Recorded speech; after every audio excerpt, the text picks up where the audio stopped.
新北泰山有4间国校的中昼堂传出食安的问题，家长讲去年9月就捌反映啊，厂商讲会改善，不过最近还是有学生食歹腹倒。教育局表示有加强稽查，依照食安法罚14班，嘛要停止厂商供应中昼堂。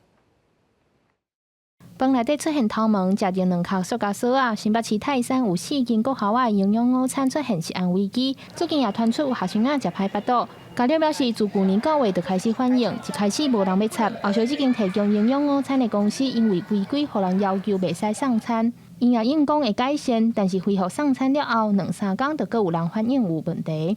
有虫啊，有塑胶片啊，有一些杂物啊，还是不断的在出现。那我们其实4月中我们只停餐2周之后，只剩2周在用它的餐，但是在用它的餐的时间里面，大概只有12天。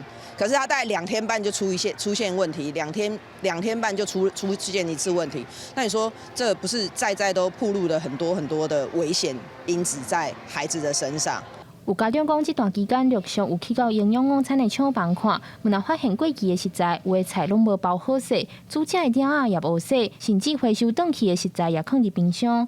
新北市教育局表示，对意外到档已经加强稽查，依照食安法裁罚14万，目前也要求厂商全面停业。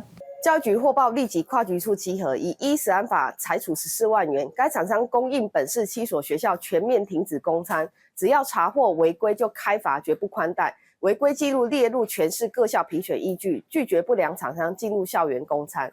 除了裁罚禁止提供营养午餐，教育局表示，对114学年度开始，违规点数达到25点，爱心改善，袂使做生理2礼拜的规定，也严格修改做20点。但是家长认为，目前违规50点才通解约的规定也爱缩严。家长呼吁相关单位爱严格把关，重视囡仔食的安全，避免食安问题直直发生。记者张家嘅谢桂玲新北报道。